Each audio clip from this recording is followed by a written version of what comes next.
Sport. Vendredi 16h-17h sur Fadjet, Cap Sport. Salut à tous, nous sommes le vendredi 2 décembre 2016 et quoi de mieux pour attaquer ce mois que de retrouver votre émission favorite, votre émission de sport préférée en Lorraine. Et aujourd'hui, dans l'émission, elle est là, comme à son habitude, Ingrid. Salut Hakim. Mais il est là aussi, et fort de ses venues qui sont maintenant très très riches en émotions. Maxime est parmi nous aujourd'hui. Salut Hakim, salut Ingrid, salut à tous. Salut Max. Alors au sommaire de cette émission, évidemment, on commencera par les sports locaux comme à notre habitude. On ouvrira une page spéciale Coupe de France pour aborder ce match de 8e tour qui nous intéresse particulièrement, en l'occurrence Lunéville contre Jarville qui aura lieu ce samedi soir. On accueillera en studio Romain Ferraro pour Jarville et Nicolas Poirot pour le FC Lunéville. Évidemment, Maxime nous a concocté son délicieux petit quiz. Que je vais encore gagner. Ah bah non, je peux pas. On terminera l'émission par l'avant-match de la SNL ainsi que nos pronostics. Cap Sport, c'est parti. Cap Sport, actu sportive locale. Et donc Ingrid, quoi de mieux pour commencer et pour entamer cette émission que d'attaquer par le basketball comme on a l'habitude et le SLUC Nancy Basket. Alors samedi et la semaine dernière on en avait déjà parlé, et bien c'est fait, samedi on a appris le limogeage, parce que limonade c'est ridicule, du coach Alain Weiss suite au début de saison catastrophique du SLUC Nancy. Donc la carrière d'Alain Weiss au SLUC s'est terminée par une dernière humiliation. Les Nancéens ont été battus. Humiliation, le mot est fort, non? Presque 30 points, on peut parler d'humiliation je crois. Donc 106-75 à Strasbourg dimanche dernier dans un contexte vraiment compliqué pour le coach, et qui a même été lâché par quelques-uns de ses joueurs. On a pu voir donc en plus à la télé Sutton par exemple refuser de sortir du terrain alors qu'Alain Weiss avait décidé de le remplacer, ou encore Hunt contester les choix du coach. Donc on connaît le nouvel entraîneur du SLUC, c'est Grégor Beugnot, donc un grand nom du basket français, avec un palmarès impressionnant. C'est un joueur international, il me semble. Ouais, 57 sélections, 4 fois titré meilleur coach de l'année, champion de France avec Chalon. Une pointure, il le fallait, les chantiers est énorme. Donc il s'agit de sauver la saison du SLUC Basket qui pointe à la dernière place du classement avec seulement 2 matchs gagnés. Ça commence par un match importantissime ce samedi à Gentilly. Le SLUC reçoit Antibes, actuel 17e du classement, juste devant Nancy. On rappelle donc que Monaco est en tête avec 90% de victoire. Nancy est donc dernier avec 20% de victoire. Et tu aimes le dire aussi depuis la semaine dernière, Ingrid, paradoxalement, la seule équipe que Nancy ait battue, c'est Monaco. Cap Sport, actu sportive locale. On poursuit avec le handball. Oui, alors il n'y avait pas de championnat le week-end dernier pour le Grand Nancy Métropole Handball. Il s'agissait d'un week-end de Coupe de France. Nancy l'a emporté 35-30 contre Cernay, donc un petit pensionnaire de National 2. À noter que Nancy a connu quelques difficultés à s'imposer, mais ça peut s'expliquer par le fait que Stéphane Plantin avait largement fait tourner son effectif en se passant par exemple de Mayayo ou de Ducru. Reprise du championnat ce week-end. Nancy reçoit Dijon. C'est un match très important puisque un seul petit point sépare Nancy et Dijon au classement. Un petit point de ce classement alors, Ingrid. Alors dans ce classement, on trouve toujours en tête Tremblay en France, suivi de Massy-Essonne et de Pont-au-Combo à égalité de points 14. Alors que Nancy pointe à la 9e place avec 7 points. Eh ben c'est très bien, Ingrid. Et on poursuit avec le volley masculin et le Grand Nancy Volleyball. Dis-nous tout, Ingrid. Alors, bonne opération. Le week-end dernier, ils font un sacré début de saison, nos volleyeurs du Grand Nancy Volleyball. Ouais, c'est génial. Oui, c'est très bien. On avait reçu ici le président Bertrand Barbier, tu te souviens? Je vous avais écouté, effectivement. Ils se sont imposés donc 3-7-1 à Martigues et ils se hissent, grâce à cette victoire, à la 3e place du classement. Et ils se hissent, c'est haut. Samedi, le Grand Nancy Volleyball, si ça vous intéresse, les garçons reçoivent Cambrai. C'est à 19h et ça se passe au gymnase Marie-Marvin. Alors on ne pourra pas tout faire puisque demain, à 19h, on sera certainement au stade et on verra ça avec nos invités tout à l'heure dans l'émission. On va essayer de leur gratter des places, Ingrid. Un petit point sur le classement, non? Tu l'as déjà fait? Oui, non, je ne l'ai pas fait. En tête, donc Rennes avec 15 points, à la 2e place Tourcoing et à la 3e place donc nos Nancéens avec 12 points. Jusqu'à 17h, c'est Cap Sport sur Fadjet. Et que seraient ces sports locaux sans de la féminité, Ingrid? Un peu de féminité, bordel. Et du volley. Et le VNVB. Alors enfin une victoire pour le VNVB le week-end dernier. Il était temps. Il était temps. C'était assez exceptionnel puisque les féminines du VNVB se déplaçaient à Pays d'Aix-Venelle. Elles l'ont emporté 3-7-2. Elles sont revenues de l'enfer. Elles étaient menées 2-7-0 avant de renverser complètement la situation et de l'emporter au tie-break. Donc victoire importante parce qu'elles sont vraiment dans le bas-fond du classement. Samedi, le VNVB reçoit Saint-Cloud à 20h, si ça vous intéresse les garçons. Et c'est au Palais des Sports de Vendeuvre. Alors Ingrid, ça nous intéresse, mais tu sais, on va essayer de demander des places à nos invités tout à l'heure parce qu'on va essayer de suivre le gros dossier chaud de cette actualité. La Coupe de France ? Ouais, la Coupe de France. Vous êtes bien sur Fadjet, 94.2. N'oubliez pas de rejoindre notre page, c'est AP Plus Loin Sport. Vous êtes de plus en plus, Max. Ouais, et vous êtes de plus en plus nombreux à vous suivre. On vous en remercie. On essaye de répondre à tous vos messages et en tout cas, vous êtes évidemment les bienvenus en studio. On va organiser ça avec les personnes qui nous ont écrit récemment. Il y en a de plus en plus et ça fait plaisir. Non, au niveau du classement, donc en tête, on trouve toujours Béziers avec 17 points. Et aux deux dernières places, donc les deux Lorraine, Vendeuvre avec 5 points et Terville-Florange avec 0 points. Alors je le disais, sans féminité, ça ne serait pas vraiment les sports locaux comme on a l'habitude de les faire, mais sans le football non plus, Ingrid. Et on attaque avec la CFA2. Il y a eu des matchs rapidement le week-end dernier. Donc la réserve de Strasbourg qui s'est imposée face à la réserve de Metz 1-0. Ilzac Modenham qui a pris une piquette sur son terrain face à Réunion 4-1. Strasbourg-Vauban s'est incliné sur son terrain 2-0 face à Schiltigheim. Bischheim s'est imposé devant Lunéville 1-0. On y reviendra vite fait tout à l'heure avec Nicolas Poirot, notre invité. Et Sarreguemines et Pré-les-Misères se sont séparés sur un match nul, un but partout. Alors que dimanche, Pagny a battu Forbach dans une victoire importante 1-0 et Nancy n'est toujours pas parvenu à s'imposer, donc match nul 2-2 contre Agno. Alors il y a quelque chose à noter, Ingrid, il y a trois différentes choses à noter de ces résultats. Ouais, j'avais noté que Nancy n'arrivait toujours pas à s'imposer, ils ont mené une nouvelle fois 2 fois au score et malheureusement se sont encore séparés sur un match nul 2-2. J'avais noté aussi donc l'importante victoire de Pagny qui leur donne une petite bouffée d'air frais au championnat. Au bout du suspense, un petit peu à la manière de Jarville, on en parlera tout à l'heure, puisque Julio Doniza a inscrit le but du 1-0 à la 94e minute contre Forbach. Important, puisque c'était la lanterne rouge du championnat.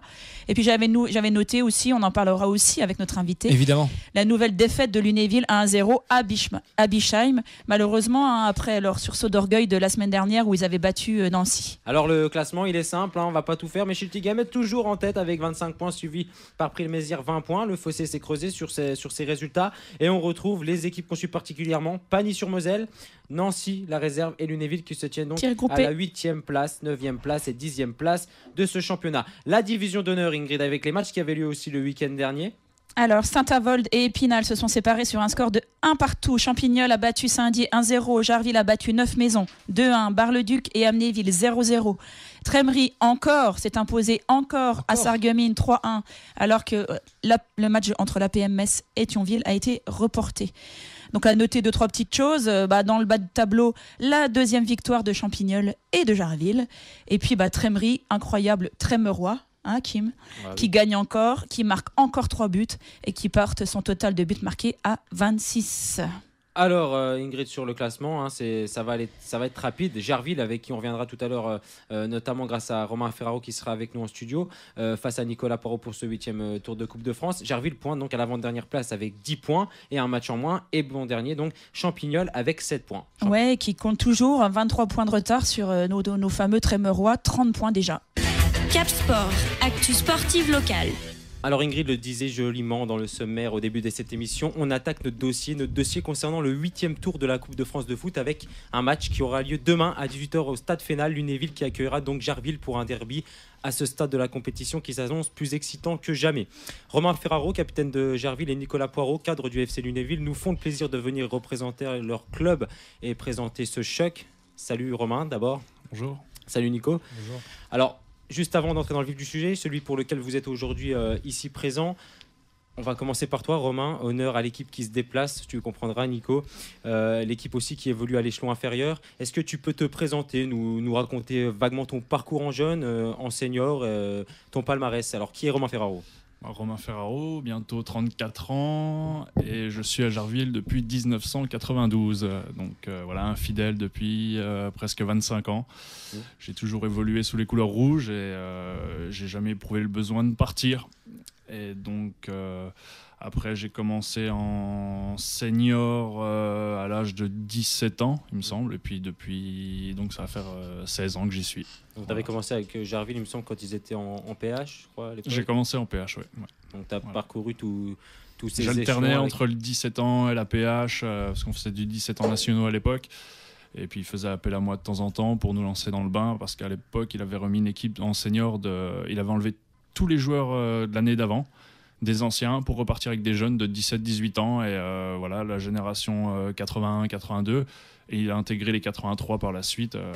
On était très jeunes. Et toi, Nico, alors, ton parcours, depuis ta plus tendre enfance, tes premières étapes dans le ballon jusqu'à présent? Moi, première, 29 ans, donc j'ai commencé dans le club du quartier à Maxéville. Ensuite, je suis parti à Laxou. 9 maisons pendant 5 années avec Michel Sustek. Ensuite, j'ai fait une année à Jarville, donc ponctué d'un 32e de finale de Coupe de France. Suite à ça, je suis parti à Taon pendant 4 années. Et depuis l'année dernière, au FC Lunéville. Alors c'est bien, parce qu'on voit une différence de parcours entre un fidèle finalement de son club et puis un joueur qui a pas mal vadrouillé. Est-ce que toi, on va commencer par toi, Nico, ça t'a permis d'avoir des bonnes lignes à ton palmarès? Est-ce que tu as quelque chose à... Des bonnes lignes, oui. Ça a commencé par Jarville avec le 32e face à Sochaux, en écartant notamment Dijon à domicile et Colmar chez eux, qui était une équipe de nationale, donc qui tournait très bien. Et j'ai eu de la chance, 2 ans après, j'ai encore refait un 32e de finale, encore contre Sochaux avec Taon, et perdu encore 1-0. Donc voilà, c'est... Ouais, c'est des bonnes anecdotes. Toi, Romain, forcément, tu étais sur le terrain à ce moment-là. Tu en as des autres Ouais, j'y étais. Après, j'en ai d'autres qui ont commencé plus jeunes avec Jarville en senior toujours, donc où on a gagné 4 fois la Coupe de Lorraine, en 2003, 2005, 2007, 2009. Ensuite, au niveau de la Coupe de France, j'ai fait un 16e de finale contre Libourne. Donc à l'époque, on avait joué aussi que des équipes qui étaient hiérarchiquement inférieures ou égales ou avec nous. Et on avait joué Libourne en 16e de finale, une Ligue 2. À l'époque, vous étiez en CFA2. On était en CFA2 et on avait perdu 5-3 chez nous après prolongation. Voilà, ça reste un super souvenir, mais également une grosse déception au vu du déroulement du match. Et on a également fait donc un 32e contre Sochaux avec Nico. Et on a joué une fois contre 3 Ligue 2 chez eux, parce qu'à l'époque, les CFA2 pouvaient se déplacer chez les Ligue 2. On avait perdu 3-1 en menant 1-0 et en se faisant refuser le 2-0. Et on a joué une fois Sedan à domicile aussi, une Ligue 2. Voilà, donc à Jarville qui est quand même habitué aux coupes, Lunéville aussi, donc qui sont des équipes atypiques. On parle de vous justement chaque semaine. Ouais, chaque semaine, on revient un peu sur l'actualité de Jarville et de Lunéville, pardon. Et Romain, je vais me tourner vers toi. Voilà, avant-dernier du classement cette saison, un début de saison assez compliqué. Comment toi tu expliques justement le début de saison compliqué de ton équipe? Alors c'est vrai qu'on a un début de championnat assez compliqué parce qu'on a quand même un effectif qui a été tronqué par les blessures, donc notamment avec les cadres, avec Anthony qui a été blessé, moi qui ai été blessé. On a eu des suspendus, on a des matchs qui n'ont pas tourné en notre faveur pour pas grand chose. Donc la réussite nous a fui, avec des circonstances, on va dire, un petit peu atténuantes. Maintenant, on s'est remis dans le bain ce week-end en battant 9 maisons. Ça aurait pu être un match qui nous plombait, on va dire, dans la tête, puisqu'on était mené 1-0 à la 91e et on gagne en marquant 93e, 95e. Et c'est justement, ça va être je ne veux pas dire un match référence, mais où on a eu des ressources mentales qui font que ça va peut-être nous permettre d'avoir une réaction et d'aller plus loin. Nicolas Poirot, vous pour Lunéville, un parcours en championnat mitigé, mais un regard de forme ces derniers temps. On vous suit ici aussi chaque semaine. Comment est-ce que tu expliques ce début de championnat assez particulier mitigé, oui, on va dire, faut pas oublier qu'on est un club qui vient de monter. Donc on a 3 victoires, 2 nuls, 5 défaites. C'est honorable pour un club qui vient de monter. Après, faut savoir que c'est pas du tout les mêmes équipes qu'en DH. Il y a un sacré écart de niveau entre la DH et la CFA2, surtout en Lorraine, je trouve. D'ailleurs, toutes les équipes qui montent ont tout le temps du mal à se maintenir. En CFA2, les joueurs sautent plus haut, courent plus vite, frappent plus fort. Après, comme l'a dit Romain, on a eu quelques blessures. Le départ d'Arnold aussi qui forcément complique un peu la chose. Mais on a largement l'effectif pour se maintenir avec de l'expérience et tout ce qui va avec. Toi, Romain, on parlait de la difficulté de la CFA2. Il me semble que Jarville, c'est une dizaine d'années en CFA2. Oui, 9 ans, il me semble. 9 ans, tu confirmes, c'est Ah ouais, vraiment... il y a un fossé entre l'ADH et la CFA2. C'est vrai que c'est comme disait Nico, ça va plus vite, la moindre erreur se paye cash. On joue des réserves pro, on joue des joueurs, c'est on va dire déjà du semi-pro pratiquement, parce qu'il y a des joueurs qui sont, on va dire, rémunérés pour jouer au foot. Ouais. Hein, donc en CFA2, donc nous qui sommes purement amateurs, voilà, on va au boulot le lundi matin jusqu'au samedi matin pour moi, et eux ne font que du foot hein, à ce niveau. Donc on n'a pas les mêmes, les mêmes rythmes de vie et les mêmes hygiènes de vie entre guillemets, quoi, je veux dire. Alors messieurs, paradoxalement, une petite question pour vous deux. Un joli parcours en Coupe de France. On sait que c'est synonyme peut-être d'un championnat compliqué. On l'a vu l'année dernière avec Pagny-sur-Moselle notamment. Vous y pensez à ça? Vous confirmez déjà cette petite tendance? Moi, j'ai deux expériences un peu différentes. L'année où on fait notre 16e de finale contre Libourne, on fait une super saison en championnat. On se maintient, donc je ne vais pas dire aisément, mais on se maintient. Et on va au bout de la Coupe de Lorraine. Donc cette saison-là, on fait quand même 44 matchs pour des amateurs, c'est énorme. Hein, donc voilà, la saison s'était bien passée. Et l'année de Sochaux, c'est vrai qu'il me semble qu'on s'est maintenu à l'avant-dernière journée. Je me souviens que ça avait été à Vauban. 8 matchs de retard. Voilà, avec 8 matchs, c'était pas une galère, mais voilà, il a fallu être costaud. Et je me rappelle, on s'est maintenu à Vauban, on n'en pouvait plus, on a tout lâché, on a fini le match à 10, il fallait absolument la victoire. Et c'était une saison compliquée. Donc ouais, effectivement, la Coupe... peut donner des ailes comme elle peut aussi les couper un petit peu, mais on verra bien. Ça, c'est la suite qui nous le dira. Mais bon, on va pas dire qu'on crache sur un 32e pour se plomber le championnat. On saura se ressaisir pour la suite. Tu l'as dit, c'est compliqué. Vous êtes des joueurs amateurs, vous travaillez, hein, donc vous aussi et la plupart de vos coéquipiers, voire tous vos coéquipiers. Comment est-ce qu'on s'adapte alors? Parce que beaucoup disent comment est-ce qu'on peut jouer sur les deux tableaux. Alors en général, on dit ça à des équipes de clubs professionnels. Vous êtes amateurs. Comment on fait pour jouer sur deux tableaux finalement? Parce qu'un 32e, ça occupe du planning, ça demande des matchs. Vous faites quoi? Vous faites des entraînements supplémentaires ou comment est-ce que ça se passe? Nous concernant, on n'a pas changé nos habitudes. C'est 3 entraînements par semaine. Voilà. Après nous, pour la Coupe de France, ça reste 1 match par semaine. Donc il n'y a pas, comme les clubs professionnels, 2 à 3 matchs par semaine. Donc voilà, pas de gros changements, si ce n'est que c'est une qualification pour un 9e tour. Non, il y a rien de spécial. Hein. Je veux dire, moi, c'est plus les clubs professionnels qui me font rire quand ils se plaignent de jouer 2 ou 3 fois dans la semaine. Voilà, c'est leur métier, donc ça à faire. Ils se déplacent en avion, etc. Voilà, je pense que voilà, c'est plutôt de ce côté-là que moi ça me gêne. Après, nous amateurs, c'est que du bonheur, c'est du plaisir. Juste s'il y a un 32e, on fera attention au niveau des fêtes de fin d'année. On boira du jus d'orange au lieu de boire une coupe de champagne et puis on fera attention, quoi. Ouais, c'est que pour de bonheur par la suite. On peut décaler un nouvel an pour ce genre d'occasion. Est-ce qu'on va commencer par toi, Romain? Tu peux nous rappeler votre parcours en Coupe de France ou peut-être pas tout le parcours, mais des matchs qui ont été charnières, des victoires peut-être acquises difficilement. On sait que nous à Jarville, on est une équipe de coupe parce qu'on ne prend jamais les petites équipes à la légère. Hein, donc on sait très bien comment ça se passe. Le coach Alain Rigol ne laisse rien de côté et se permet même de laisser notre équipe de côté à son fils qui va reprendre pour aller superviser les petites équipes, que ce soit une première division, une PH ou n'importe. Et j'ai le souvenir qu'à Ligny-en-Barrois, l'année où on se qualifie pour Sochaux avec Nico, on est mené 3-2 il me semble à 1 minute de la fin. Et il était allé voir le match et il disait qu'effectivement le gardien ne sort pas au niveau de ses 6 mètres, mettez le ballon dans la boîte. Et effectivement, 91e, on met le ballon là et on marque, on égalise 3-3. Derrière, on gagne aux prolongations et derrière, on fait un 32e. Donc voilà, c'est des détails qui font que. Et cette année, on n'a rien laissé au hasard, même si on est tombé contre des équipes hiérarchiquement inférieures, elles avaient toutes éliminé des équipes de DH pratiquement. Donc voilà, on savait qu'il fallait faire attention. Et on a réussi à être sérieux et à faire les matchs qu'il fallait pour se qualifier. Avec votre dernier adversaire qui était Centre-Ornain, qui avait fait aussi un joli parcours. On sait c'est compliqué. Toi, Nico, est-ce que c'est toujours particulier la Coupe de France? Est-ce que tu as des matchs qui ont été compliqués cette saison? C'est particulier, oui. Comme disait Romain, je pense qu'un long parcours en Coupe de France, il y a toujours un match où normalement on doit se faire sortir. À Ligny-en-Barrois, comme disait, je pense qu'on ne méritait pas de passer. On a été loin donc contre Sochaux, et avec Taon c'est pareil, il me semble qu'au 7e tour on joue Dijon Parc Et on doit se faire sortir aussi à domicile. Donc on a réussi à passer au penalty. Et là, donc c'est pareil, cette année, on a été au Franciscain, en Martinique. Très compliqué. Une équipe, comme disait le coach, une équipe qui pourrait facilement se maintenir en CFA. Et on est passé au penalty avec un grand Jimmy Meyer.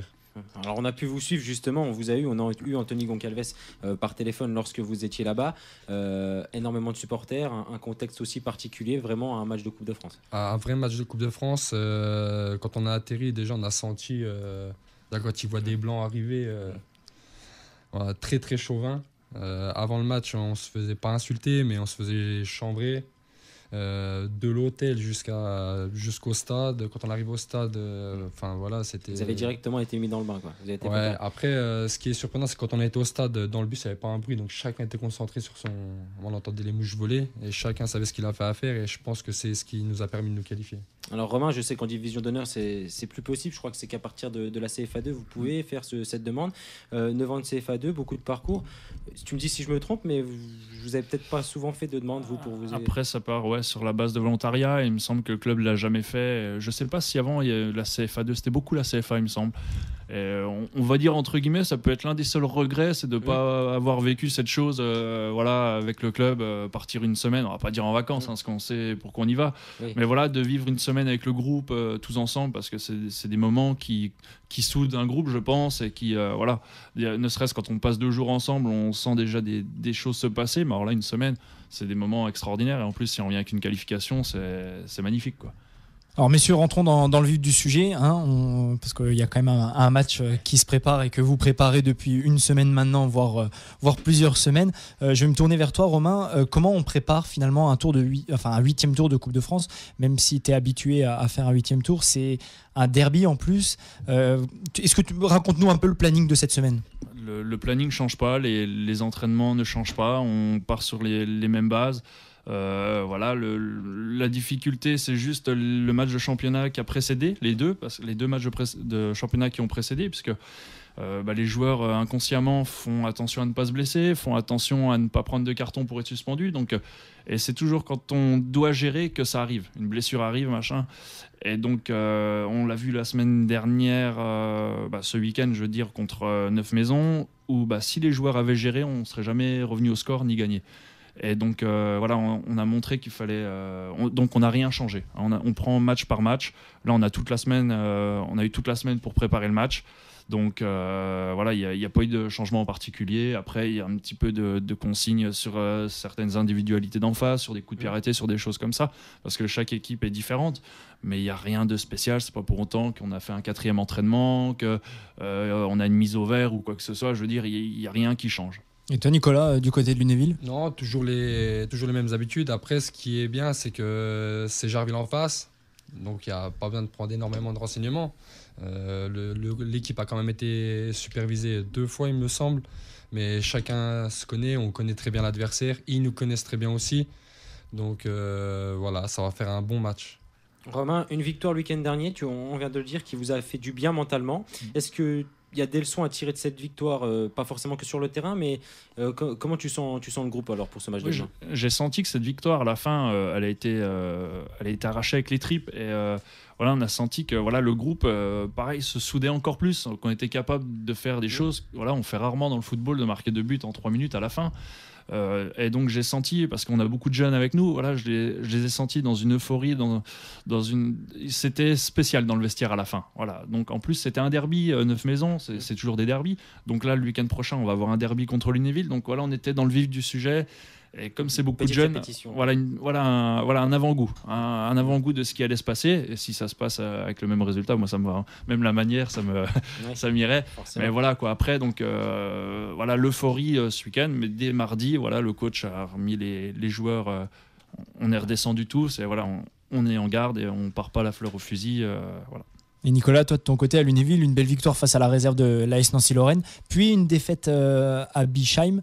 Des conclusions à tirer, une défaite qui va vous servir aussi pour demain ? Des conclusions, c'est que défensivement, donc on prenait énormément de buts. Là, depuis le voyage en Martinique, donc comme a dit Romain, ça a ressoudé tout le monde. Et je pense que ça rejaillit sur la défense aussi. Le match de Nancy, il y a quelques semaines, je pense qu'on ne l'aurait pas gagné. On ne serait pas D'accord. parti en Martinique, je pense qu'on ne l'aurait pas gagné. Et à Bischheim, on prend un coup de pied arrêté, une erreur de marquage, on prend le but. Mais le match nul aurait été mérité. Et ça nous aurait fait du bien. Maintenant, c'est des points qu'on ira chercher à domicile sur les matchs, des 2 matchs qui nous restent à domicile avant la trêve. Romain, tu es capitaine de Jarville, tu l'as dit, tu joues là-bas depuis toujours, tu es un des cadres. Quels sont les mots du capitaine durant cette semaine, durant ces jours avant le match? Comment est-ce que tu mobilises le groupe? Est-ce que tu es en relation avec tous les joueurs tout le temps? Tu les vois juste aux entraînements? Quels sont tes mots à toi pour les maintenir finalement? Avec les cadres, on parle beaucoup aux jeunes, on leur explique la recette, c'est pas une recette miracle, c'est la recette pour réussir. On leur explique tout ce qu'on a vécu. Mais il y en a beaucoup qui le savent parce que quand on a fait nos parcours, ils ont 10 ans de moins que nous. À l'époque, ils étaient ramasse-boules. Donc ils ont vécu un petit peu la chose avec nous. Donc ils savent par quoi ça passe, par le travail, etc. Mais on est là aussi pour les mettre en garde, de ne pas s'enflammer, etc. De ne pas tout de suite se dire « Oh, le prochain match, on va jouer le PSG, machin. » Non, il y a déjà un match là à jouer. Ok, on va le jouer, on verra après. Si on passe, il y aura un tirage. Mais dans l'ensemble, ça se passe plutôt bien. Ils ne s'enflamment pas, ils sont à l'écoute et c'est des bons jeunes. Même question, Nico, toi qui es du côté donc de Lunéville, est-ce que tu as des mots pour les plus jeunes, pour les nouveaux arrivants dans cette équipe? Comment ça se passe, toi? Quel est ton rôle finalement au sein de ce... Bizarrement, depuis lundi, il n'y a pas beaucoup besoin de parler. Chacun, là on est on va dire entre guillemets en comité restreint depuis lundi à l'entraînement. Le groupe est réduit. Donc là, tout le monde travaille. Tous les cas qui sont Julien André, Kevin Dumini, moi-même, même Adam, tous les anciens Jarvillois qui sont là-haut. Tout le monde est concentré. Encore hier, quand on a eu entraînement, on a fait physique. Les mecs en redemandaient encore parce qu'ils savent que le match de samedi est très. C'est très quand même important. un groupe plus mature chez eux. Je pense que les joueurs ont plus conscience que nous, les jeunes. Ils sont plus matures et il y en a là les 3/4 qui ont été à Jarville, donc ils connaissent aussi comment ça se passe. Et puis il y a des joueurs d'expérience, je pense, comme leur gardien, comme Nico qui a fait un parcours, comme Kevin Dumini qui était avec lui. Je pense que c'est des joueurs, ils sont tous matures et ils n'ont pas besoin de trop discuter pour savoir ce qui va se passer. Après, l'insouciance des jeunes peut aussi peut-être faire. Ça peut être une des forces. Ça peut être une des forces. Ça peut être l'insouciance. Après, un des dangers, c'est de faire le match avant. C'est de se dire. De préparer, de se mettre trop de pression. Justement, on va leur dire que c'est que du bonheur, que nous, en plus, on n'a rien à perdre. On est l'équipe hiérarchiquement inférieure. En plus, on se déplace. Donc, on n'a vraiment rien à perdre. Donc, il faut lâcher les chevaux, enlever le frein à main et se faire plaisir et tout donner pendant 90 ou 120 minutes parce que derrière, il y a quelque chose d'extraordinaire. Ouais, et Romain, il y a un homme derrière tout ça, derrière Jarville, qui a l'habitude aussi des 8e tours de Coupe de France, c'est Alain Rigol. Et on se doute bien qu'il vous parle du match à chaque entraînement ou du moins qu'il essaie de vous faire passer quelques messages. Est-ce que tu peux nous en parler là? Bizarrement, il n'en parle pas trop. Il n'en parle pas, il fait ses séances. On est là pour travailler. Nous, on fait pas de comité restreint. Toute la semaine, c'est le mardi, le mercredi, le vendredi. C'est l'équipe A et l'équipe B qui s'entraînent ensemble. On est 35 à l'entraînement, c'est tout le monde ensemble. Tout le monde est concerné. On ne sait pas ce qui peut se passer. Demain, il y a 5 joueurs qui se blessent. On fait quoi?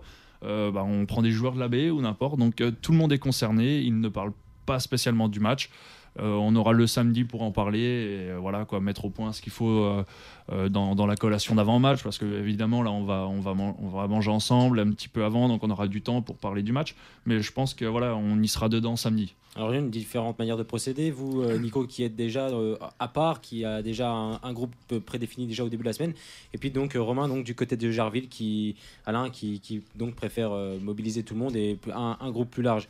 De ton côté, Nico, est-ce que Eric lui a eu des mots particuliers au cours de cette semaine? Comment est-ce qu'il vous mobilise vous pour ce match de demain, ou alors c'est pareil que du côté de Jarville, il vous en parle pas trop finalement? Non, pas trop. Pour revenir sur ce qu'a dit Romain par rapport à Alain déjà, c'est vrai que moi quand j'ai été à Jarville, Alain il a toujours eu la zen attitude.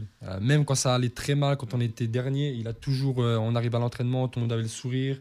Et c'est vrai que quand on est jeune, parce que j'avais 23 ans quand j'étais à Jarville, c'est vrai que ça fait bizarre parce qu'on est dernier, le coach il tout le temps la zen attitude et quand on a joué Sochaux, il est rentré tout doucement dans le match, sans nous mettre la pression ni rien. Pour ce qui est de là pour Eric, donc avant Jarville il y avait Bischheim. C'était hors de question de parler de Jarville. On était vraiment concentrés sur Bicham, parce que voilà, c'est la CFA2, c'est quand même important. Et là, donc, depuis lundi, on commence à parler du match de plus en plus. Et donc, on sera fin prêt pour demain. Alors, 8e tour de Coupe de France, quelque chose d'exceptionnel. Beaucoup de joueurs ne rêvent de jouer ne serait-ce qu'un 5e tour ou un 4e pour avoir les maillots. Vous êtes au 8e tour de la Coupe de France, tirage national. Vous tombez sur ce derby, franchement, honnêtement, Romain, déçu ou Ouais, une certaine déception. En plus, à l'extérieur, quoi. Je veux dire, c'est le 6e match, je crois, de Coupe de France cette année. On est une DH et on se retrouve encore à aller à l'extérieur au 8e tour. Donc voilà, c'est une déception. Et Lunéville, le derby, on va à 30 bornes, quoi. On aurait très bien pu aller, je sais pas, en Champagne, aller en Picardie ou ailleurs. Et on se retrouve contre une équipe que vous connaissez bien, qu'on connaît par cœur et à 30 bornes de chez nous. Donc après, on va pas faire le Giroud ou le poète du football en disant ce sera un bon tirage si on passe ou quoi. Pour l'instant, il y aura un match à faire et on verra bien en 32e si c'est passé ou pas. Nico, vous, 8e tour de Coupe de France, tirage national, vous tombez sur ce derby, un peu de déception. Quand il y a le tirage, nous on espère aller le plus loin possible. Mais connaissant Alain, je pense qu'il est content de tomber Lunéville parce qu'il sait qu'il a une carte à jouer aussi. Même Romain, il le dit pas, mais je le connais. Vu le groupe qu'il y avait, mis à part Kayersberg, mais c'est une petite équipe de quartier, donc c'est toujours très difficile d'aller se qualifier là-dedans. Je sais que Romain, si c'était pas Kayersberg, je pense qu'il aurait bien aimé jouer Lunéville, donc c'est le cas. À domicile. Honnêtement, c'est la carte un petit peu à double tranchant ou jouer Lunéville. J'aurais dit ok parce que nous on est DH, donc on pouvait jouer que des équipes hiérarchiquement supérieures. Mais on aurait préféré à domicile. Après, c'est vrai que j'aurais pas aimé aller chez une CFA2 plus loin aussi. Donc, quitte à recevoir une CFA, jouer à domicile. Donc, une équipe que vous connaissez finalement bien, que ce soit l'un ou l'autre, ça peut aussi apporter une excitation supplémentaire finalement. Et puis nous, ce qui nous réjouit, c'est que forcément, il y en aura un d'entre vous qu'on pourra avoir ici ou par téléphone, parce que forcément, il y aura un 32e et ça fait, en tout cas, ça nous plaît. Ouais, simplement, on connaît la rivalité entre ces deux clubs. En tout cas, on la ressent pas dans le studio à 24 heures du coup d'envoi, donc c'est une bonne chose. Mais je vais le pousser dans l'escalier. Ouais, c'est ça. Non, mais est-ce que finalement de jouer un derby en Coupe de France, c'est une motivation supplémentaire, une excitation supplémentaire de jouer un 8e tour, c'est cool, mais de jouer en plus un derby, ça doit être. Ça va être un ingrédient supplémentaire pour la motivation. Ouais. Après, ça va être aussi un ingrédient supplémentaire, ça va être une chose supplémentaire dans la déception. S'il y a élimination, ça va être une déception encore plus forte. Par contre, un bonheur encore plus intense s'il y a qualification. Nicolas, pareil de ton côté. Oui, c'est clair. Nous, la rivalité, c'est surtout, je pense, du côté des coachs, parce que sur le terrain, je pense pas qu'il y ait de. Tout le monde se connaît, on a tous joué ensemble. Ouais, je pense qu'il n'y a pas. C'est surtout du côté du banc de touche qui a des soucis. Mais après, oui, c'est sûr que battre Jarville, moi, ça me fera pas une. Ça sera une équipe lambda, que ce soit Jarville ou une autre équipe. Pour moi, c'est pareil, c'est la qualification pour le tour suivant. De quoi va devoir se méfier Jarville au Stade Fénal, Romain particulièrement une ambiance particulière, les anciens Jarvillois, revanchards, de quoi va devoir se méfier Jarville? L'ambiance, je sais pas, parce que c'est vrai que c'est quand même un stade où il y a quand même beaucoup d'espace entre la tribune et la pelouse. Je me rappelle, nous, quand on a joué Dijon à domicile, là, c'était pour Dijon, ça devait être plus embêtant parce qu'il y avait les spectateurs autour de la main courante. Là, l'ambiance, je sais pas, il y aura certainement du monde, je pense plus de 1000 personnes. Après, les ingrédients, on ne sait pas, le football c'est aléatoire, il y a des détails qu'on ne maîtrise pas et on ne sait pas ce qui va se passer, donc on verra bien. Si on savait ce qui allait se passer, on vous dirait tout de suite si on était content ou pas pour la qualification ou l'élimination. Du côté de Lunéville, est-ce qu'on craint les Jarvillois, ou du moins que craignez-vous des Jarvillois? Qu'est-ce qu'on craint? Tout le monde sait, Anthony rigole, on craint. Romain avec ses centres du milieu de terrain. Et on craint. On sait que Jarville c'est une équipe de coupe. Lunéville n'a jamais atteint le 8e tour, il me semble. Donc ce serait bien d'y accéder une fois. Après, Jarville, comme j'ai dit, on sait que c'est une équipe de coupe. On sait qu'ils sont capables de sortir des grosses équipes. J'en ai fait partie avec eux. Avant, ils l'ont fait. Et je pense qu'ils le feront plus tard. Donc, Jarville, une équipe de coupe. Romain, une défaite il y a 2 saisons en finale de la Coupe de Lorraine, il me semble. Ouais. Ingrédient supplémentaire pour ce match, Ouais, vengeance. Vengeance. Voilà, le match Le est mot passé. fort. Hein. Ouais. Voilà, ils nous ont pris un trophée. À nous de leur prendre la belle carotte qui est tendue là. Hein, voilà, comme ça fera un partout balle au centre. Romain, on suit aussi particulièrement l'évolution des joueurs, etc. Je sais que toi, en ce moment, tu avais quelques douleurs. Est-ce que tu es sûr de jouer demain ou Aucune certitude pour l'instant, hein, que ce soit au niveau des douleurs ou au niveau du choix du coach. Hein, je ne sais pas, on verra bien. Là, j'ai repris du rythme ce week-end contre Neuf Maisons. Je suis content d'avoir pu jouer tout le match. Mais c'est vrai que j'ai été embêté avec des pépins physiques depuis le début de saison. Et ça... Voilà, parce qu'en plus c'est peut-être ma dernière saison, donc je me dis voilà, j'aimerais bien en profiter au Tu veux pas qu'il te maximum. donne la compo aussi? Hein, Ah, bah s'il peut. Écoute, tout le monde est au complet, pas de blessés depuis 9 maisons. pour l'instant, ça va. Pour l'instant, ça va. Pour l'instant, ça va. Nico, toi, en pleine forme? Moi, en pleine forme, ouais, j'ai de la chance, je me blesse pas souvent, voire pas du tout, donc je suis apte pour Alors, c'est quoi la demain. recette? Ah, la recette, c'est... Romain va nous expliquer. Non, La recette, c'est le plateau. c'est la vieillesse qui fait qu'on se blesse un peu plus souvent. Et après, c'est vrai qu'une des recettes, oui, le plateau. Hein, Hakim me connaît, il est venu un petit peu souffrir là-bas. Ouais, je connais. Quelques fois, on l'a perdu dans le bois, on était le rechercher le lendemain. Ah, donc, je suis On n'avait pas tout su. Je suis On n'a venu pas tout su. vérifier par moi-même. Ah, C'est vrai que je vous conseille à tous d'y aller au moins une fois. C'est sympa à voir. Cap Sport, actu sportive locale. Alors juste pour clôturer cette interview, alors c'est pas dans notre habitude, mais on a concocté, je veux dire, une interview un petit peu particulière. On sait donc les attentes qu'a chacun de vous deux par rapport à ce match, par rapport à ce club. On connaît l'ampleur de l'événement. On le partagera d'ailleurs sur les réseaux sociaux, sur notre page Cap Sport, CAP plus loin sport, je le rappelle. Mais afin de mieux vous connaître, vous, et afin que aussi vos partenaires vous connaissent un petit peu mieux, et puis d'apporter un petit peu de piment dans cette rencontre ou même dans les entraînements, je sais un petit peu comment ça se passe. On a cru bon avec Ingrid de préparer un quiz un petit peu particulier. On va commencer, Romain, par toi. Quel est le stade de tes rêves? Stade de mes rêves. Le stade Marcel La Picot? Cali. La Cali. Pico, non, parce qu'on l'a déjà vécu. Hein. Le stade de mes rêves, un des stades anglais, on va dire. Après, lequel je stade pense anglais. que Old Trafford, ça peut être. Les ambiances anglaises sont spéciales. Nico, toi, le stade de tes rêves? Le stade Vélodrome. Vélodrome. Vélodrome, Ah, pur ouais. Marseillais. Pur Marseillais. Alors la question suivante, c'était le public de rêve, finalement. Ah, Public Marseillais, alors. public de Lunéville. Ah, bien, Non. bien. Ah, il sait, attention. Romain? Je ne veux pas dire Jarville parce que ça ferait un peu le copier-coller sans imagination. On va rester sur Old Trafford. Hein, Old Trafford. Très bien, plus à l'anglaise. Messieurs, FIFA ou PES? Romain? FIFA, Nico? Ouais, FIFA aussi. Téléfoot ou CFC? CFC. Ah, le CFC, ouais. Plus complet. Paris ou Marseille? Ah, du coup. Ah, si tu dis Paris, tu joueras pas souvent. Ouais, après le coach il va m'en vouloir, mais Ça, je suis pas. Moi, le football professionnel, voilà, je suis, mais je suis pas un fanatique de aller acheter des Allez, faut en maillots à choisir un. Marseille. Je choisis Paris parce que Nico a choisi Marseille. Ah, Nico, c'est Marseille, c'était sûr. Bah, Barcelone ou Madrid? à Madrid. Madrid. Ah, c'est bon ça. Hein, Hakim Ah, moi, je suis CR7. content. Adidas ou Nike? Adidas, moi. Nike. Plus à l'ancienne. Copa mondiale à l'ancienne. Voilà. Si vous deviez choisir un joueur de Ligue 1 pour intégrer votre équipe, ce serait lequel? Un joueur de Ligue 1. Ah, il y en a énormément. Allez, Romain. On a déjà Un deux petit. chez nous. Ah, c'est 2 joueurs. Allez, un petit joueur de Ligue 1. Je sais pas, le meilleur buteur du championnat, par exemple, non? Il ne veut pas remplacer un de ses gars. Ouais, je fais confiance à ma troupe. Non, je sais pas. Quand tu suis quand même pas mal le championnat, le CFC, il n'y a pas Ouais, un. allez, joueur de Ligue 1. un Verratti. Verratti. Ouais, je pense exactement au même. Verratti, pareil. Fais attention, c'est un Parisien. Ouais, mais Verratti, c'est voilà, il est jeune. Et c'est il la peut classe. partir. Et c'est la classe.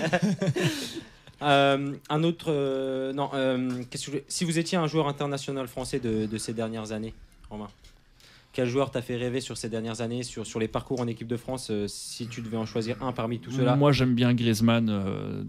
Il est gaucher comme moi, et puis c'est quelqu'un que je trouve de humble, de simple et voilà, d'accessible. Je te voyais plus sur Patrice Evra, c'est étonnant. Ouais, c'est pas par rapport au poste que je choisis mes joueurs. Non, moi je dirais Varane parce qu'il voilà, il est jeune, il dégage énormément d'assurance pour son âge et il joue dans l'un voire le plus grand club du monde et titulaire. Donc pour moi c'est Ouais, c'est un Ma bon choix, je suis référence. d'accord. Meilleur joueur avec qui vous ayez pu évoluer, Romain? Anthony rigole. Ouais, bah, je dirais la même chose. Là, vous êtes d'accord? Ouais. Bah, en fait, j'en ai eu 3. J'aurais dit Arnold Lem, Dumini et Rigol. Pour moi, les 3, c'est. C'est des phénomènes? Ouais. Meilleur joueur contre qui vous ayez pu évoluer, Romain? Ou alors finalement il était dans votre équipe, de ce que j'entends? Ouais, il était dans mon équipe. J'aurais pas aimé évoluer contre lui, ça c'est sûr. Hein, mais après, c'est vrai que moi, Arnold Lem m'avait impressionné l'année dernière. Hein. Après, on a rencontré beaucoup de bons joueurs en CFA2, mais lui m'a impressionné. Voilà. Après, je peux dire Marvin Martin, on avait joué à l'époque. Ouais. Ça compte, bien sûr. C'était le grand Sochaux parce qu'ils avaient fini 4e ou 5e, je crois. Donc c'était des joueurs en pleine bourre. Ils étaient. Non, ils étaient en Ligue 1. Ils étaient 3 ou 4e de Ligue 1. Et puis, je crois que Martin était appelé en équipe de France. Voilà, était international. Il y avait Boudbouz, etc. Kevin Hanin aussi. Kevin Hanin, ouais. Bréchet qui sortait de l'Inter de Milan, Sauget et compagnie. Mais ouais, voilà. Quoi. D'ailleurs, on va finir là-dessus. Juste, Romain, on a pu voir aussi cette semaine dans l'Est républicain que tu es un fervent collectionneur de maillots. Cite-moi l'adversaire que tu aimerais rencontrer. On imagine, si Jarville passe, un petit maillot à ajouter à ta collection. Allez, si je devais choisir un club à rencontrer, ce serait Marseille, pour récompenser le président Pépone, Alain Rigol, de tout ce qu'ils font, parce que c'est des Marseillais. Et je pense que ce serait, je vais pas dire boucler la boucle parce qu'ils sont là encore pour un moment, mais je pense que voilà, c'est l'un de leurs rêves et si on pouvait le réaliser, ça réaliserait l'un des nôtres et le leur. Nico, je suppose que c'est le même finalement. Ouais, Marseille. On va jouer l'OM. Et puis pour collectionner un maillot, avoir celui de Romain à la fin du match pour le garder en souvenir. Je pourrais pas échanger parce qu'on doit jouer avec en 32e. En tout cas, merci beaucoup Romain Ferraro pour Jarville et merci beaucoup Nicolas Poirot d'avoir accepté l'invitation pour Cap Sport. On vous souhaite un bon match demain en stade Fénal. En tout cas, on sera présent. Ingrid, on sera présent. Tout le monde sera présent. Allez, ciao monsieur. Allez, bonne soirée. Cap Sport, actu sportive nationale. Je connais cette musique. Hakim, c'est l'heure. Et pour une fois, je serai pas contre Ingrid. C'est toi qui vas avoir le plaisir, Hakim, de te confronter à Ingrid dans ce quiz. C'est à mon tour de l'éclater. C'est à ton tour. Donc Ingrid, essaye d'avoir ta première victoire au moins ce soir, s'il te plaît. Ça fait très très longtemps que j'ai pas gagné au quiz, je te dis pas. Je suis remontée comme une pente. Malheureusement, ça ne sera pas pour ce soir. Allez, on sait que la Nancy-Lorraine se déplace dimanche, Marseille. dans 2 jours, à Marseille. Non, c'est pas la réponse. C'était pas un point. À 17h. Au Vélodrome. Mais on se souvient qu'en 2012-2013, la dernière confrontation, on a gagné 1-0. On a gagné 1-0 au Vélodrome. Qui était le buteur de cette série? 1-0, il peut pas. Adji et Serdia. Alors Mukonjo. Jamel Bakar. Quelle saison? 2012-2013. Ah mais mince, j'avais. C'était un attaquant? C'était pas un attaquant. Bakaï Traoré. C'est pas Bakaï. Il est encore à Nancy actuellement? Il est pas à Nancy actuellement. Il joue en Ligue 1? Il ne joue pas en Ligue 1. Pas à ma connaissance. En tout cas, il n'était pas parti pour jouer en Ligue 1. Il n'était pas parti pour jouer en Ligue 1. Diakité. Pas Diakité. Putain, 2012-2013, mais j'avais révisé. Allez, vous voulez que je vous donne un petit indice? Oui. Il est parti pour aller jouer en Allemagne. Ah, Sané. Salif Sané, un point pour Sané. Hakim. J'aurais pas trouvé, pas de regret. Alors, il y a quelques jours, quelques semaines, Ángel Di María a pris le jet privé du Paris Saint-Germain pour rentrer. Alors, il se peut qu'il y ait qu'il y ait un quiz commun entre plusieurs semaines et cette semaine, hein, j'en sais rien, vraiment pas. Donc, Ángel Di María avait pris le jet privé du Paris Saint-Germain pour faire le trajet de l'Argentine, puisqu'ils avaient un match avec l'Argentine, jusqu'en Europe. Et avec lui, à bord, il a pris un joueur. Qui était ce joueur? Pour aller en Europe? Non. Quel joueur est monté dans le jet privé? Quel joueur est monté dans le jet privé du Paris Saint-Germain pour revenir en Europe avec Ángel Di María? Lavezzi. Pas Lavezzi. C'est un joueur qui joue actuellement au PSG? C'est un joueur qui joue en Europe actuellement. Qui joue en Argentine du coup? Bah Messi. Lionel Messi, un point. Et oui, c'est pour ça que le nom de Lionel Messi revient de plus en plus du côté du Paris Saint-Germain, parce que Messi est monté dans le jet privé du Paris Saint-Germain avec Ángel Di María, un point partout. Je mets l'équipe de France entre parenthèses pour me consacrer à ma carrière personnelle. Jérémy Mathieu. C'est pas Jérémy Mathieu. C'est la tenniswoman là. Elle veut être numéro 10. Non, je suis pas d'accord. C'est elle, tu me l'accordes? Ingrid, elle a un nom espagnol. Je mets l'équipe de France entre parenthèses C'est pour me elle. consacrer à ma carrière C'est celle personnelle. elle veut pas faire la coupe Langlaine, elle veut pas faire C'est la- du tennis, effectivement. Elle veut pas faire la coupe Davis des femmes là parce que La Fed Cup. La Fed Ah, Cup. mais si t'as pas le prénom, t'as ni le nom. Sanchez, c'est un nom espagnol. Caroline, Garcia. Ah oui. un je suis point désolé. pour Hakim, je suis obligé. Désolé, mais, Je suis obligé de à le chaque donner. fois, si tu nous fais les descriptions dans les quiz, mais que tu dis pas le nom, nous on cherche le nom aussi. Ça me rappelle la semaine dernière avec Olivier, tu nous dis tous les détails et puis tu dis pas le. Attaquant niçois. Un attaquant niçois noir. Et tu dis pas Bah, Barotelli. prends ton point et tais-toi. ça Voilà, m'agace. c'est bon, je le prends. Ok, quatrième question. Non, c'est vraiment pas. Tu pourrais au moins m'accorder un point et un point à 2-1 pour Hakim. On dirait pas un pasteur avec son livre là comme ça. Quatrième question. Il y a eu le week-end dernier sur le littoral de Sao Paulo, il y a eu un marathon aquatique. Un marathon aquatique, c'est 24 km De nage. de nage en mer. Que s'est-il passé pour 60 des nageurs qui participaient à Ils sont ce marathon? noyés Ils ne se sont pas noyés, ils n'ont pas eu de Ça a crampe. été piqué par une algue. par Ils des ont- méduses. Ils ont été piqués par une méduse, bravo Ingrid. Franchement, c'est abusé, j'ai Deux. tout dit là. Ah, t'as pas dit méduse. J'ai pas dit Garcia, t'as pas dit méduse. 2 points partout. C'est moi qui fais toute l'analyse là, bordel. 2 points partout. Ne tiens Cinquième pas vulgaire. question. Le Toulouse Football Club, suite à l'élection de Donald Trump, a offert un abonnement à une personnalité mondialement Rihanna. connue. C'est pas Rihanna, Bah, c'est l'eau, Beyoncé. c'est Beyoncé. Point pour Hakim. En fait, donc pour l'actualité, les expliquer, gars. pour Mais il t'a recontextualiser. même pas été au bout de la question. Bah oui, mais bon, il a trouvé. Pour recontextualiser la chose, en fait, donc il y a Beyoncé qui a tweeté le soir de la victoire de Donald Trump qu'elle n'était pas contente et qu'elle voulait quitter les pays, États-Unis. Du coup, le TFC en a profité pour lui dire tu es bienvenu au stadium, on t'invite, ce sera ta nouvelle maison, on t'offre un abonnement. 3 points pour Hakim, 2 points pour Ingrid. Sixième question. François Fillon est passionné par un sport. Lequel? Sport automobile. Sport automobile, 3 points Formule 1. partout. Mais non, j'allais le dire. Bah, tu l'as 3 pas points dit. partout. Septième et dernière question pour la victoire. Ah non, bah non, attends. Mais attends. si, il y a 3 points partout. J'ai dit sport automobile en même temps. En même temps que quoi? Quel Ah, menteur. franchement, ça m'énerve. Ben ouais, mais 3 points partout quand même. Septième et dernière question. On Et là, pleurait le j'attends. suspense. Ouais, là, il y a du Le suspense teasing. parce que là, attention. Ça va être rapide ou ça va pas être rapide? Ça va être. Non, ça va pas être rapide. Ça va surtout. Ça va pas être rapide, ça va surtout être. En fait, je vais vous demander un chiffre et en fait, Oh, j'adore les chiffres. on verra. Donc, il faut savoir que le sport C'est chez une proposition de chiffre. le sport chez les jeunes enfants de 11 à 16 ans, combien de pourcentage de garçons, vous allez me donner chacun votre pourcentage, combien de pourcentage de garçons entre 11 et 15 ans font un sport, ou sont inscrits dans un club de sport? Hakim, pourcentage C'est une question. Attends, très- pourcentage de français ou de pourcentage garçons entre 11 et 15 dans ans le monde qui entier? ont entre 11 et 15 ans en France Ah, en France. Donc combien de Français entre 11 et 15 ans font Font- régulièrement pratiquent une un sport. activité sportive? sont inscrits dans un club de sport? Franchement, j'ai envie de dire un pourcentage, mais ça va me faire chier parce que Ingrid elle va dire juste un de plus ou un de moins juste pour m'avoir max. 40, Oui, mais non, mais 40%. c'est à double tranchant. Hein. 40%. 40%, Hakim dit 40%. Ingrid, chez les garçons? Ah, tu vois, je vais même pas jouer petit bras. Si tu peux faire. Je vais dire 50%. Ok. Je donne pas la réponse et on va faire la même chose du côté des filles. Combien de filles de 11 à 15 ans Bah, je vais commencer. sont inscrites dans un club de sport? Ingrid. Je pense que c'est moins. Et je vais dire, 38% pour les filles. Hakim? Moi j'allais dire 37. Je te jure que c'est vrai.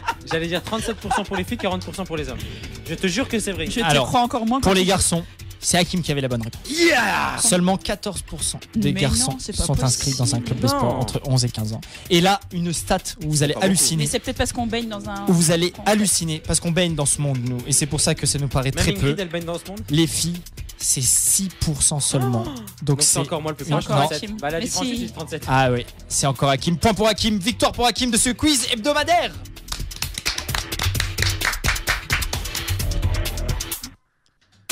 L'avant-match de l'ASNL.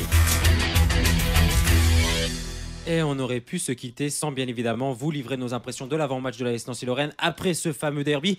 L'AS Nancy-Lorraine se déplace donc à Marseille dimanche à 17h. Ingrid et Max, on est là tous ensemble autour de la table et on espère que vous allez nous rejoindre sur notre page Facebook CAP plus loin sport. Vous êtes de plus en plus nombreux. Max, tu l'as dit tout à l'heure, on ne peut pas répondre à tout le monde, mais en tout cas, on essaie de prendre le temps. On essaye de prendre le temps. Donc, Cap Sport, si vous avez un sport en particulier ou que vous voulez parler tout simplement avec nous en studio et participer à l'émission et venir derrière le micro avec un casque, vous êtes évidemment les bienvenus. Donc, contactez-nous avec un message privé sur Facebook, évidemment. Alors, la semaine prochaine, on aura le plaisir de recevoir Ingrid pour une émission exceptionnelle. Oui, on recevra Ludivine, qu'on avait déjà reçue il y a quelques semaines. Elle nous parlera de son parcours à Koh Lanta, mais pas seulement.